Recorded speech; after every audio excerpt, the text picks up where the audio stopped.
அனைவருக்கும் வணக்கம். நம்ம டெய்லியும் prelims and mains point of வியூல கரண்ட் அஃபேர்ஸ் கொஸ்டின்ஸ் பார்க்குறோம். இன்னைக்கு என்ன கொஸ்டின்ஸ் இருக்கு அப்படிங்கிறத பார்ப்போம். ஸோ முதல் கேள்வியில பார்த்தோம்னா, the estimated number of children in India by 2050 as per UNICEF report அப்படின்னு கேட்டிருக்காங்க.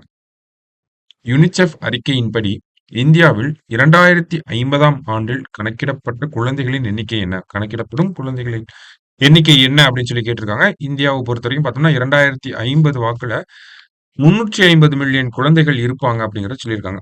அதாவது south Asia, central Africa, south Africa இந்த ரீஜன்ல இருக்கக்கூடிய குழந்தைகள்லாம் வருங்காலத்துல அதிகமாக பாதிக்கப்படுவாங்க அப்படின்னு சொல்லி இந்த யுனிசெஃப் ரிப்போர்ட் வந்திருந்துச்சு.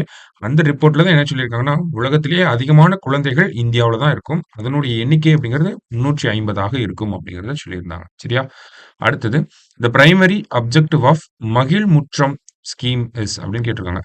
மகிழ்முற்றம் திட்டத்தின் முதன்மை நோக்கம் என்ன அப்படின்னு பார்த்தோம்னா, தலைமைத்துவத்தை மேம்படுத்துதல் அப்படிங்கிறது தான். சரிங்களா? லீடர்ஷிப் குவாலிட்டிஸ டெவலப் பண்ண போறாங்க.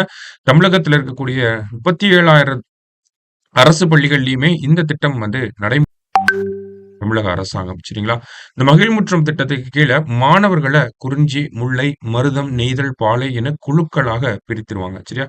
குழுக்களாக பிரித்து அதிலேயே தலைவர்கள், மாதிரியான பிரிவுகள்லாம் ஏற்படுத்தப்பட்டு, மாணவர்களுக்கு பயிற்சிகள் அப்படிங்கிறதெல்லாம் வழங்கப்படும். சரிங்களா? ஸோ தலைமை பண்பை மேம்படுத்துவதற்காக இந்த ஒரு திட்டம். அடுத்ததா, the OTT platform of Prasar Bharati is named as அப்படின்னு கேட்டிருக்காங்க. பிரசார் பாரதியின் ஓடிடி தளம் எவ்வாறு பெயரிடப்பட்டுள்ளது அப்படின்னு பார்த்தோம்னா, வேவ்ஸ் அப்படின்னு சொல்லி பேர் வச்சிருக்காங்க. இதே மாதிரி சி ஸ்பேஸ் அப்படின்னு சொல்லி ஒண்ணு இருக்கு.